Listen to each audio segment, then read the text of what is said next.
Salut à tous, c'est Aiden et on se retrouve aujourd'hui pour une nouvelle vidéo sur l'archétype DDD. Donc, pour commencer, on va voir la decklist. On va voir tous les monstres, les cartes magie, les cartes de piège, et ensuite, je vous expliquerai comment diminuer le budget du deck sans pour autant qu'il soit compétitif, parce que pour les cartes compétitives, elles sont à 70 euros, 40 euros la carte. Parce que tout le monde n'a pas le budget de s'offrir, moi je ne l'ai pas en tout cas, donc je vais vous montrer des alternatives qui peuvent être pas mal au deck. Donc voilà, allez c'est parti. Donc la decklist. Il y a 24 monstres dans le deck, 15 cartes magie et une carte piège. On n'a pas vraiment besoin de jouer beaucoup plus de pièges parce que ce qui est principalement utilisé, ça va être les monstres et leurs effets avant de faire venir tuto plein de monstres et invoquer beaucoup de monstres à l'extra deck. Donc on va avoir besoin d'un gros extra deck. Et justement, quand je parlais de cartes qui coûtent cher, en général, c'est l'extra deck. Mais là, on va s'arranger pour que ce soit pas trop cher et qu'on va utiliser principalement les cartes qu'on trouve directement dans les decks ou alors qui coûtent 2-3 euros à part pour en avoir une, histoire de dire voilà, on est. Donc, les deux DD savants, on a 3 DD Abyss Ragnarok, on a un DD Hortos, en 2 savants Copernic, 2 Cancrela Max pour les decks avec beaucoup d'invocations. DD Tourbillon Sling, c'est ça qui donne du mouvement au deck et qui permet de faire beaucoup de fusions. Ça permet de faire des fusions, d'invoquer des monstres, c'est vraiment très puissant. Corbeau DD, qui permet toujours de simplifier la partie. Enfin voilà, c'est plus.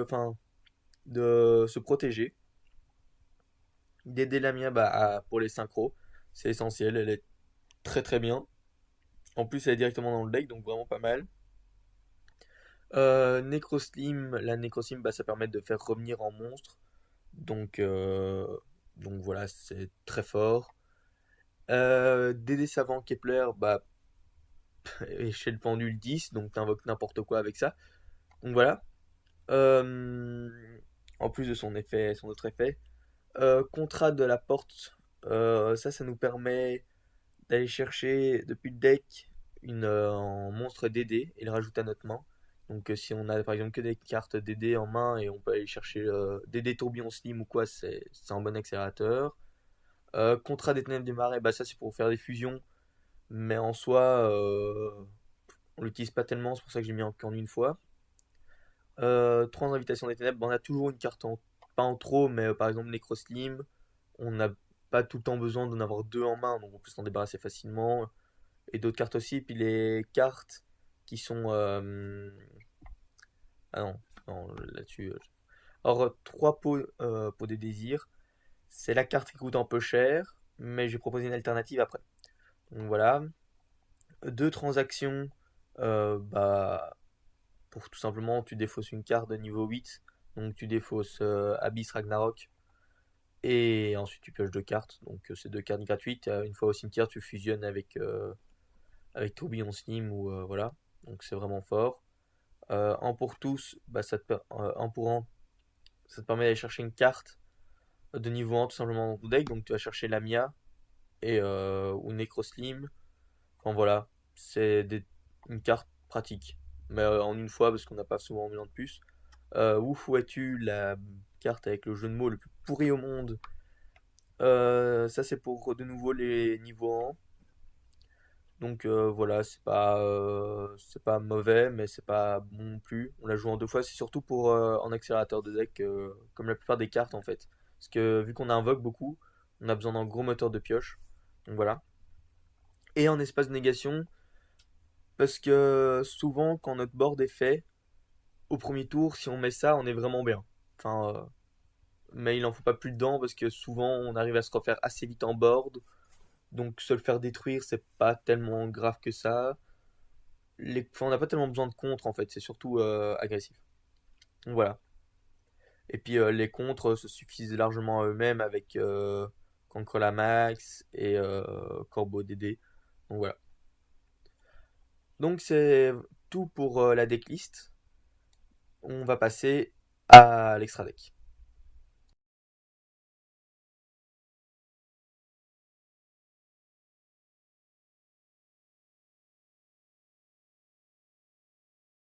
pour l'extra deck, ce que je propose, bah, c'est déjà de mettre les trois monstres de l'extra deck qu'on reçoit de base. En plus de ça, rajouter le DDD Kali Yuga en utilise de rang 8, le DDD Genji, le DDD Oracle du Roi Dark. Moi, je le mettrai en deux fois. Elle est pas chère et en plus, elle est assez utile. Le DDD Alexandre quelque chose. Le DDD Alexandre Roi des Rafales. Ainsi que le DDD Ragnarok. J'ai mis beaucoup de fusion parce que dans la version que je vous ai proposée, la fusion est assez omniprésente, on va dire, avec le tourbillon. Les synchros, bah, il y a celles de base, plus Alexandre. Après, si vous avez le budget ou si vous avez déjà la carte, vous pouvez facilement, et même je vous conseille de mettre dedans le Clearwing ou encore le Seigneur Structopsy Omega. Bon, celle-là, elle coûte 70 euros. Enfin, voilà, c'est pas c'est pas le même budget. Donc voilà, l'extra deck que je vous propose, c'est un extra deck qui est pas, enfin, qui coûtera une vingtaine d'euros. Donc aussi cher que le deck, vous en avez pour aller 30 euros les trois decks de structure, plus au total, ça vous fait, on va dire, 45 euros d'achat total. C'est, ça va, et vous pouvez jouer contre d'autres decks méta entre guillemets. Après, vous serez pas, enfin logiquement, sans le Clearwing, etc. Il vous manquera des choses. Par exemple, le Synchro Dragon aux ailes de cristal, bah, elle est chère, mais elle est pratique dans la partie. Sinon, en plus, vous pouvez aussi mettre.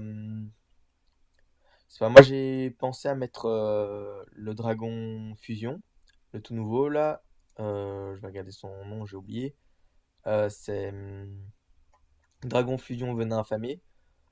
Parce que il est pas.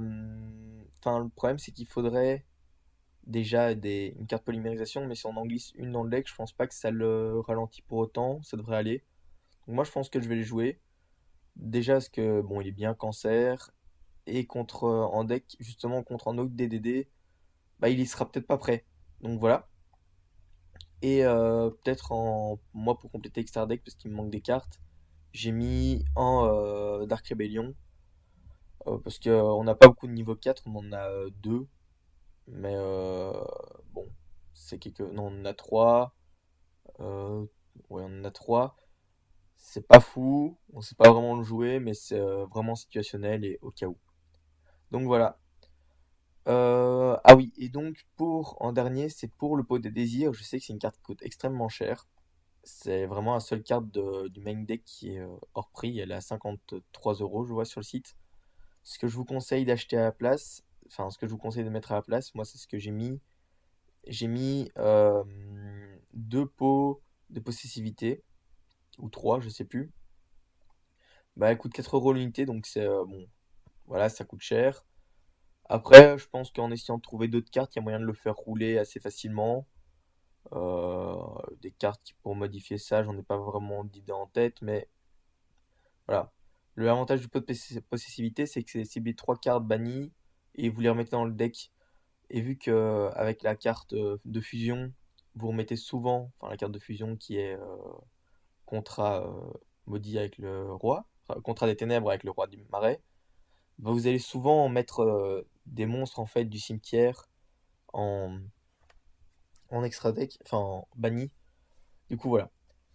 Là-dessus, je vais vous laisser. J'espère que vous aurez apprécié la vidéo. C'est la première que je fais. Je sais que la qualité est pas terrible, mais elle s'améliorera. Donc voilà. N'hésitez pas à vous abonner, à mettre un petit pouce bleu. Et voilà. Allez, salut!